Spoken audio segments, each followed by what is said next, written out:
Loh kula itu karena hidup dengan istri saya sama anak saya. Jadi yang ngurus anak saya sendiri.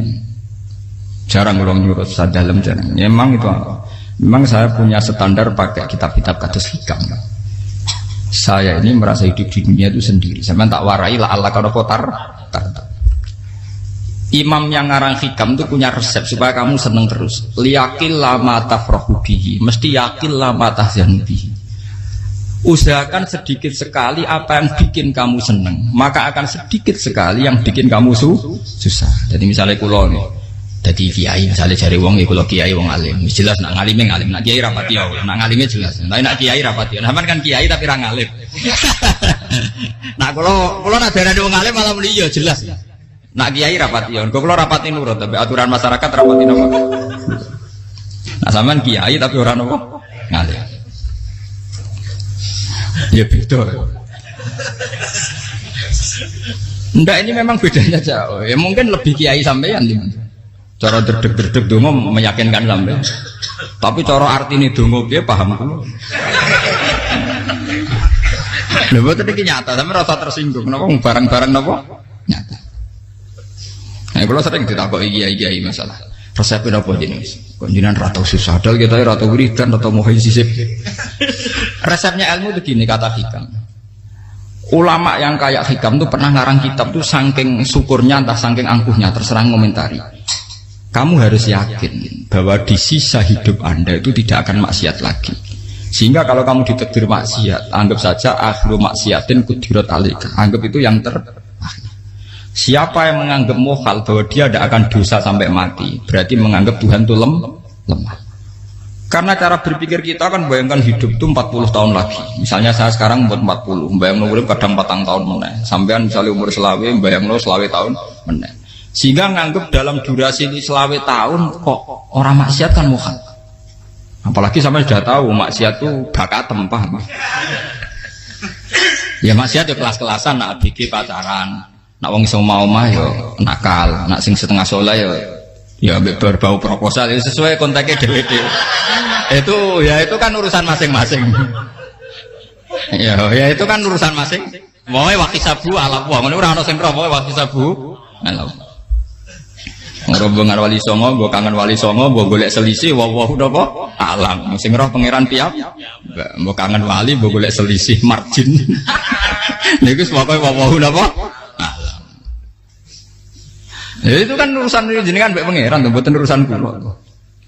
Tapi tetap saya sebagai ulama mengingatkan, niat itu ditoto. Begini, ulama dulu tuh ngitung hidup itu hanya 2 menit 2 detik. Sehingga dia ya gampang saja. Kayak Imam, kayak Kanjeng Nabi itu, ya Rasulullah kenapa tidak menyediakan makan untuk besok? Loh, saya itu tidak yakin kalau hidup saya sampai besok. Ya sudah begitu cara, ya sudah tenang saja. Kalau sampean kan bayangkan hidup 4 tahun lagi, 5 tahun lagi, sehingga arah mangan ya wedi tenan. Padahal bolak-balik zaman cilik arah mangan tetap wedi. Jadi cara berpikir Nabi itu begitu. Begitu juga cara pikir sahabat, cara pikir ulama-ulama yang waras itu begitu. Loh, saya itu pernah melarat di Jogja, zaman pertama merantau itu kalau nanti saya bilang, Gus kok tidak punya beras nih? Tapi apa yakin nak sesuk urip Pak? Kowe butuh mangan sesuk, anak sesuk ijek napa? Cara berpikir ulama itu begitu. Sehingga melihat maksiat juga gitu. Alhamdulillah aku ijek urip 1 detik, 2 detik, 2 menit. Sehingga hidup. Dan itu sudah cukup untuk lafadzkan la ilaha illallah. Makanya kata yang ngarang hikam, betapa murahnya Allah. Surga itu hanya bisa dibeli dengan 2 menit. Karena surga itu senilai la ilaha illallah. Miftahul jannah la ilaha illallah. Itu cukup 1 menit. Berarti surga itu regane mau 1 menit. Dan karena dia nganggap hidup itu 1 menit ke depan la ilaha illallah, ya sudah. Dia ngitungnya hidup itu per menit. Kalau sampean kan enggak, per 10 tahun, per 20 tahun. Sehingga kriminal betul, cara pandang sampean itu kriminal betul. Sehingga bayang kudu di duwe, kudu di bojo, nak kiai kudu di pengaruh. Lah kalau saya enggak. Saya meskipun tidak sehebat itu, tapi mewarisi keilmuan mereka. Jadi misalnya saya jadi ulama itu bayang di santri musito. Islam pokoknya ke Ahmadiyah ya gitu saja. Ya pokoknya ya sudah gitu. Orang bayang santri sing kambinan takwa khusyuk salam tempel demen gelo, demen apa? Lo tanyakan santri-santri saya itu mungkin belum pernah nyuruh istri saya bikin kopi. Bisa dihitung. Karena saya itu sederhana saja. Misalnya saya pergi dari Jogja, ini yang nyata salah. Bayang bojo gue semaca gawekno kopi, bukakno lawang malah kecewa. Seperti umumnya orang kan gitu. Semerantau ada bang bojoku nyuambut, digawekno kopi, digodhogno banyu hangat teman, bareng teko bojone wangep kukur-kukur. Karena paritnya dia ideal, maka mudah kecewa kalau itu tidak terjadi. Nak kula mboten, sebayangno kaya Jogja, bojoku cek utuh Islam, nak salat 5 wulan ya sudah gitu. Pakai standar-standar yang minimalis. Saya dari rumah bangun sampai ngaji ya, pokoknya melek, terus ya sudah nak sholat demadem nopo, mulanya sudah gitu. Andai kan saya pakai standar maksimal, maka akan mudah kecewa. Rasulullah juga begitu. Rasulullah itu ngadepi Sayyidah Aisyah, itu ya begitu ngadepi Hasan Husain. Sehingga tidak ada cerita Nabi mudah kecewa, betul. Karena Nabi bayangkan anak istrinya itu ya minimalis sekali, urusan dunia maksudnya minimalis sekali. Misalnya Nabi pagi-pagi tanya, ya Aisyah apa ada sarapan? Ndak ya Rasulullah, ya idzan asumu kan itu saya puasa. Kalau sampean usul-usul ora digekno kopi wong wedok apa? Itu kan repot. Muni-muni itibak sunnah Rasul tapi ndak pernah sampean mendekati sunnah napa? Rasul. Sehingga ya tenang saja Nabi. Saya tuh alhamdulillah bisa niru dalam gitu-gitu tuh bisa. Makanya ini kiai muda paling enjoy. Banyak kiai-kiai yang sepuh itu kalau urusan gitu konsultasi sama saya. Gus resep apa kain? Ini kula resep era dekarep apa? Juga saya tidak pernah bayangkan apa tanggaku seneng aku atau orang ngaji aku kecewa, tidak pernah bayangkan. Sama itu kan makhluk, tidak penting. Kecewa tidak kecewa itu tidak benar. Saya itu orang alim, ngerti ini warido kamat lubi, ora warido kum. Yang tak gulai ridane pengira antara ridane sing ngaji, ridane konsumen. Itu apa makhluk tidak penting. Itu harus dilatih. Harus apa? Sehingga orang itu kalau biasa sholat, maksudnya biasa takluk be Allah, mesti la Allah katardo, mesti gampang puas. Karena dia iktifak ngalap cukup be Allah Subhanahu wa ta'ala.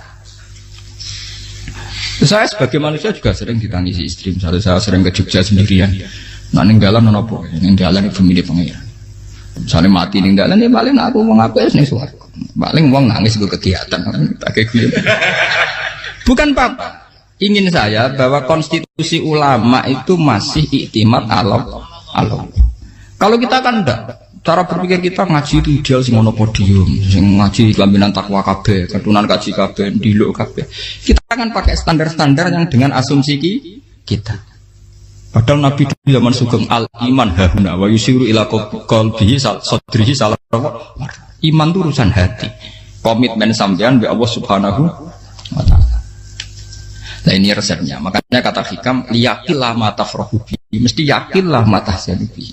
Sedikitlah kamu gembira dengan satu hal, nanti akan sedikit kamu yang kecewa. Artinya misalnya kados kula sebagai ulama seneng kula nu kok ijek iman. Ya nggak kayak wong awam. Ya sudah gitu. Jadi misalnya suatu saat kula jatuh, yang ngaji saya gak semeneng jadi kupeding. Wong sing seneng kula bubar kabeh. Kula ya ora susah, miskola darah bener. Gus saiki jenengan ora sing seneng. Ya tenang saja. Sing ora seneng ya makhluk ora jelas. Dan status mereka tetap la yadurru wa la yang. Ini harus dilatih. Sehingga Nabi itu ya meskipun beliau itu perang, sahabatnya meninggal ya tenang saja. Nabi cara berpikir yang meninggal mereka mati syahid, yang masih hidup dianggap berpotensi melakukan kebaikan. Sama tak warai resep-resep dari Rasulullah Shallallahu Alaihi Wasallam. Saya ini sebetulnya memaksa, menjelaskan ini maksa, karena saya inginnya jadi ulama yang kayak umumnya orang, tidak ideal amat. Tapi kan saya ditekdir ilmunya itu ideal, jadi terpaksa saya jelaskan. Tapi kalau perilaku saya tidak akan ideal. Soalnya ngawur, saake mari Ghafuri pengiran nganggur bolak-balik cerita. Ada seorang wali, karena dia wali itu doa di multazam, ya Allah saya ini minta satu hal. Karena dia wali maka tidak minta uang, tidak minta jabatan, minta engkau takdir saya tidak pernah maksiat. Itu kan bagus sekali, minta doa ditakdir gak maksiat kan ada. Dari pengiran malah siapa? Fa'ena ada ukufran. Karena tahu maksiat malah sifat ghafurku tak ada kok enti. Gambarnya pengiran ini sifat ghafurku rak nganggur. Malah tidak ada orang selain Nabi kecuali ditakdir tahu maksiat. Dan sifat ghafuri pengiran efektif. Paham apa? Lara sampean kan ghafure mbok kabeh. Dadi karek sadidul iqab. Karena maksiate sampean sering. Jadi sifat ghafure wis berlaku aktif. Saya karek nunggu sifat sadidul iqab. Paham ya? Itu beda dengan wali-wali. Sifat sadidul iqab mau aktif, mereka tidak punya dosa. Malah pangeran bingung gak kok sifat ghafure. Apik tak dakoki ghafur atau dosa. Didakoki sadidil kok gak tau maksiat. Jadi pangeran malah sing bingung. Nak kowe ora tau maksiat ghafur kok tak dakoki. Kok ora tau maksiat, wong iku ora tau apa? Didakoki sadidil kok gak mungkin atau maksiat. Lah pangeran ape dakok ghafur kan syaratnya dosa sik. Sampeyan kan walian. Ghafure wis dientekno. Keseringan kepake, paham ya? Karek nopo? Karek sadidil kok. Ya itu memang standar Tuhan. Semua Quran itu kalau menyeritakan gitu. Nabi ibadi anni anal ghafurur rahim. Kaulaku ceritani aku ghafurur rahim. Tapi yo ceritani wa anna adabi wal adabul alim. Jadi Nabi ibadi anni anal ghafurur rahim wa anna adabi wal adabul alim. Kalau Nabi Ibrahim, Nabi Muhammad inna rabbaka lasari'ul iqab. Pangeran cepat nyiksane. Tapi wa innahu laghafurur. Jadi dua sifat ini pasti aktif. Dan tentu ulama itu senang sifat ghafur itu ya meskipun aktif, tapi mereka tidak pernah ngambil fasilitas sifat nopo. Kula baleni malih. Sehingga kayak Sayyidina Umar radhiyallahu anhu ketika beliau pertama jadi khalifah, ini cerita di kitab Hayati Sahabat. Pertama dia jadi khalifah, orang mengira dia akan ngomong hal-hal yang besar, visi besar tentang negara, visi besar tentang izzatil Islam wal muslim. Tapi ketika Umar pertama pidato begini, ayuhal muslimun ayuhan nas, ana, jari kata Sayyidina Umar, ana hulamun min bani Makhzum, akulu min kholati. Saya ini pemuda dari Bani Makhzum. Kecil saya bisa makan karena bulik-bulik saya punya kebun kurma yang kalau saya memanen diopahi beberapa biji. Dan itu menjadi kuti wahayati, menjadi saya bisa hidup. Terus wassalamualaikum warahmatullahi wabarakatuh. Orang itu penasaran semua. Orang jadi khalifah, pertama dibenem jadi Amirul Mukminin, pidatonya ngenang masa kecilnya ra kelar mangan. Kelare mangan mergo buruh bulike. Paham ya? Ngondoh kurma terus dikai tamarotin. Beberapa kurma sing dadekno iso. Dan itu saya pakai sampai ketemu Allah Subhanahu wa taala saya pakai. Misalnya sekarang saya mulya, misalnya kalau dibilang mulya, ya ono sing nyucup, ono sing husnudzon, ono sing hormat, ya macam-macam sawangane. Itu bodoh sekali kalau saya menikmati itu, bodoh sekali. Paling banter nikmati dicucup, dihormati itu apa? Tapi kalau nikmatnya bisa makan saat itu tuh nyawa. SBY jadi presiden prestasi, Gus Dur jadi presiden prestasi, tapi umpama presiden tetap mangan. Prestasi tertinggi ada bisa makan selisat dirumki gojo-gonyo. Makanya Umar mengingatkan. Sebetulnya nikmat tertinggi saya itu tidak saat saya jadi khalifah, saat itu kok aku iso mangan, cara gak aku mati. Paham ya? Jadi itu luar biasa. Kita ini kan menjadi angkuh karena ngitung nikmat itu yang besar-besar, punya prestasi, punya. Kalau saya enggak, ngitung nikmat itu kelar mangan gak mati, kan gampang. Sehingga saya tidak mudah kecewa karena tarifnya minimalis, gak gampang apa? Jadi misalnya kalau kapan-kapan kok berhubung, Gus ini Tuhan rasanya jangan ngeten-ngeten. Oh makhluk itu ya gak apa-apa. Kalau distatuskan kiai kan seakan-akan ngomongnya sakral, seakan-akan mandi. Tapi nak tak status, oh makhluk itu ngomong-ngomong ya sudah kan. Menjadi kan sudah distatuskan sebagai apa?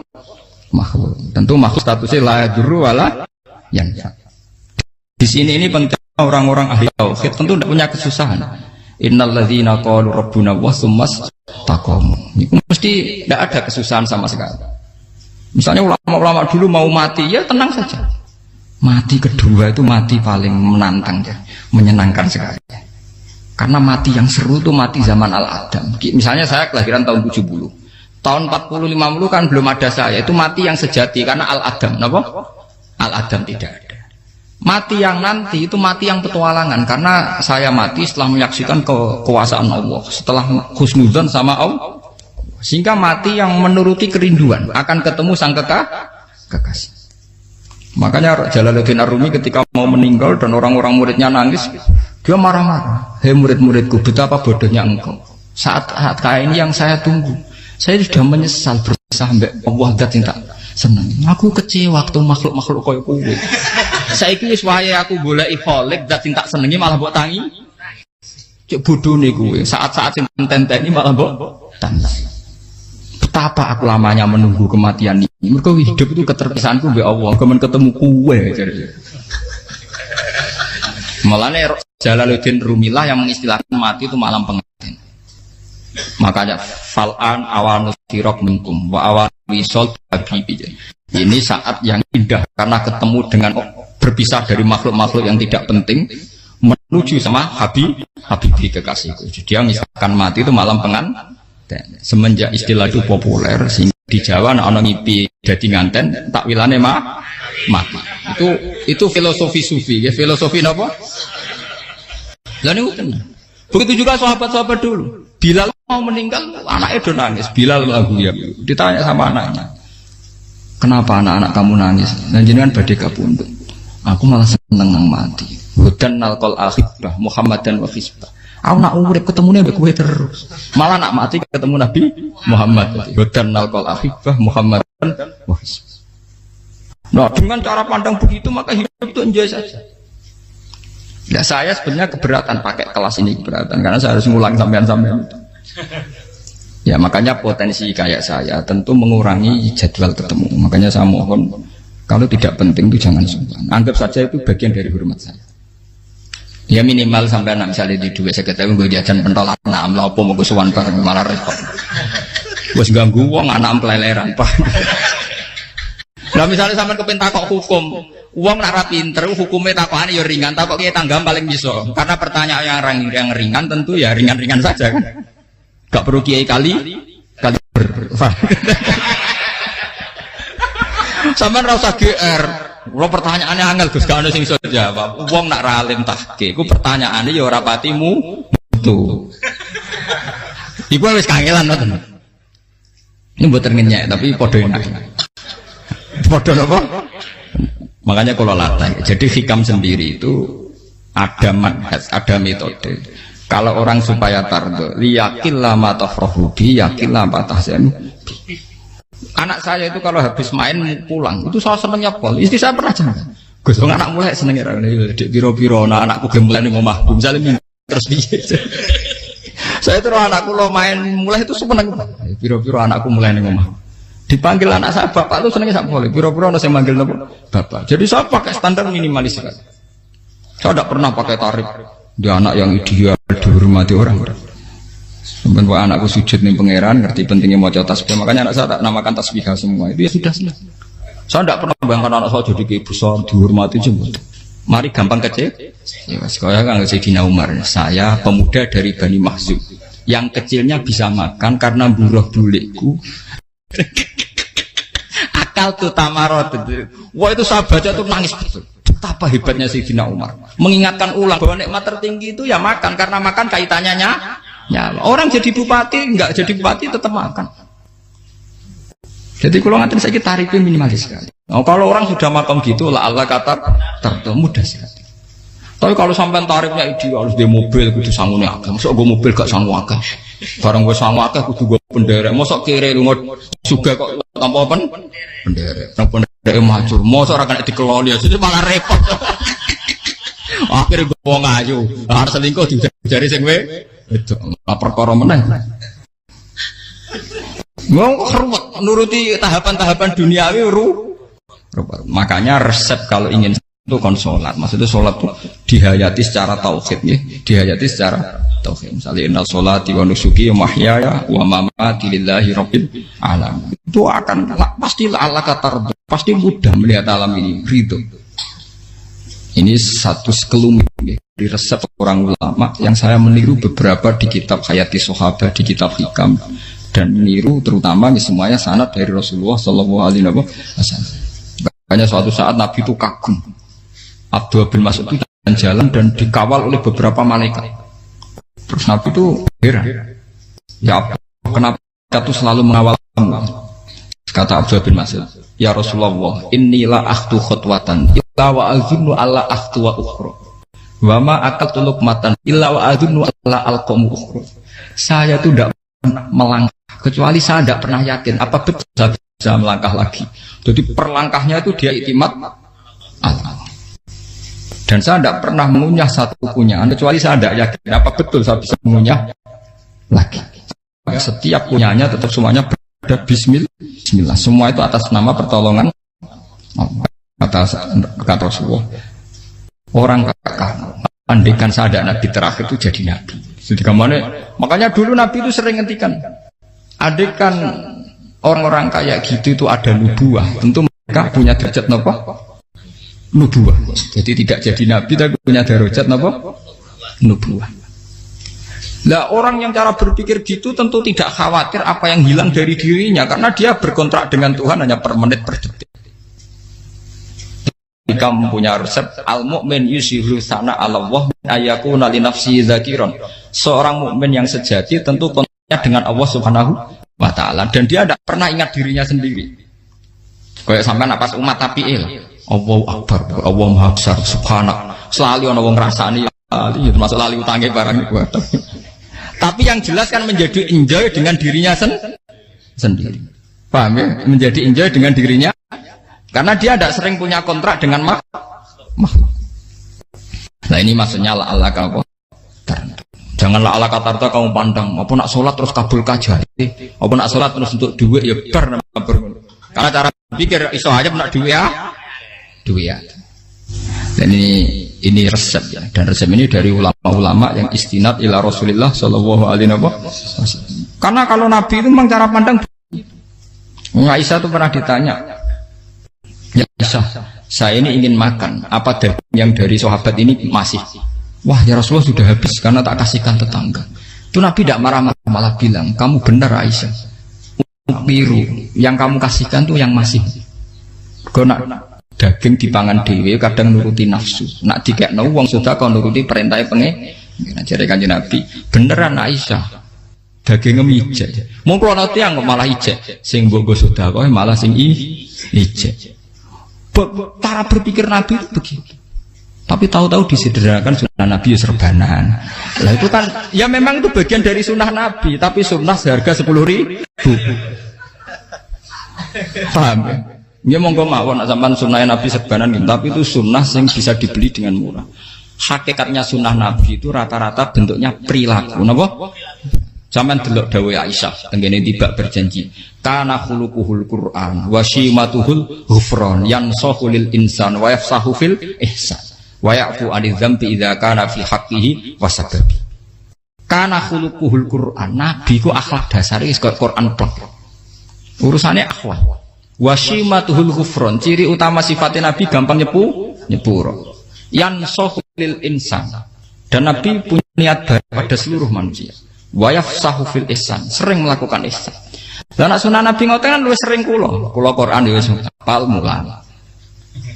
Wasimatul ghufron kula gampang nyepuro, sampeyan ngaji angop ya ora tau tamu. Yansahu lil insan, kula bedina nasihat tiyang mulang.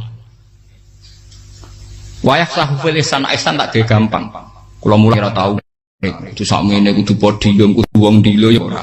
Pokoke anggere kiamat dia ya madhep mulon ya sudah. Loh itu kan dawuh Aisyah ketika ditanya kaifa kana khuluqu Rasulillah. Dan itu semua dijawab oleh ahwal, oleh sebuah perilaku.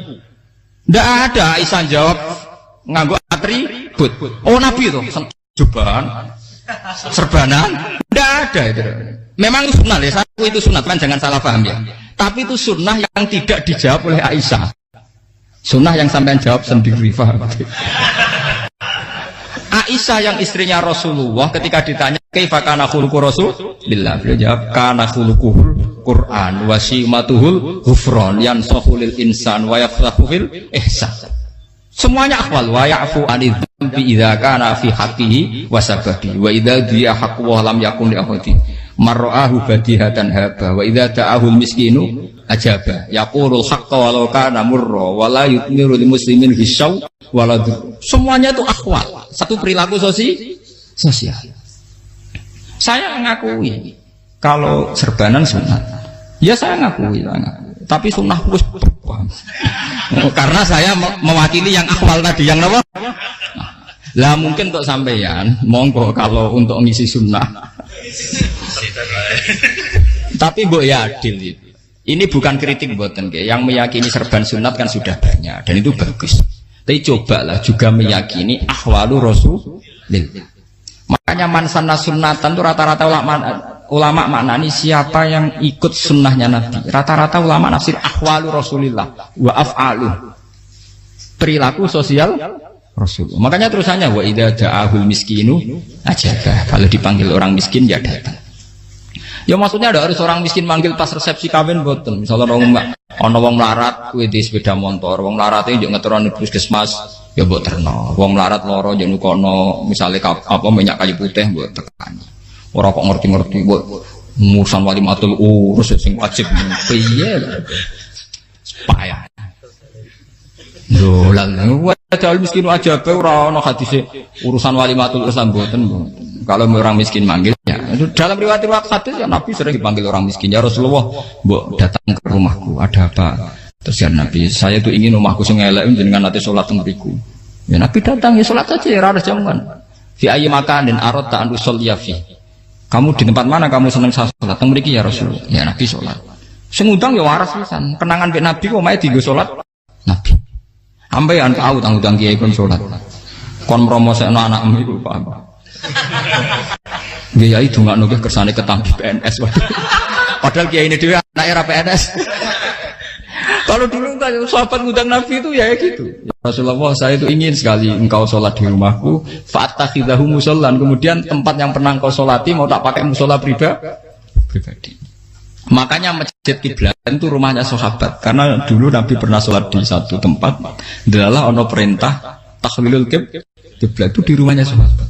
Itu sahabat dulu itu kalau ngaturin Nabi itu kenanya ingin Nabi pernah sholat di situ. Nah, ilmu ngeten ini muntah. Ya untungnya nonton kulo, jadi ono sing eling-eling ya Bang. Nah, teman kudu syukur ya, artinya syukur ya. Orang kayak saya itu tidak usah sampean dikte-dikte ngikuti hukum adat. Kalau ngoten sampean gelo mergo kula ora iso teko, kula ya gelo perkarane ulama kok mbok atur. Makanya saya sering guyon cerita saya itu kalau di pasar Pandangan dulu tuh anyaran boyong sering di pasar ditanya sama Gus wong alim kok di pasar piye aneh tuh ya aneh kuwi aneh piye bodohnya wong alim. Kadang masyarakat tuh tidak sadar keanehan dirinya sendiri. Mereka enak saja merasa kalau orang alim ke pasar itu aneh. Mereka tidak sadar orang bodohnya wong alim ya aneh. Enak saja mereka mikir sepi. Faham ini supaya sampean la Allah kan apa tar. Makanya untuk Rasulullah Nabi itu sering ngendikan ana tamu hormati. Tapi etika mertamu di Rasulullah itu walakin idza du'aitum. Mertamu Nabi itu nunggu ditimbali. Walakin idza du'itum du'iya mabni majhul. Ketika kamu ditimbali fat. Jadi ya ayyuhalladzina amanu la tadkhulu buyutan nabiyyi illa ayyudzana lakum. Jadi untuk sowan Nabi itu nunggu meskipun sahabat tuh rindu Nabi, tidak berani sowan ke dalamnya Nabi. Kalau ingin ketemu Nabi di barengno pas sholat jamaah, karena Nabi pasti keluar di masjid. Andai kan Nabi lima tamu di rumah, ora sida dadi Nabi. Sama nompo tamu.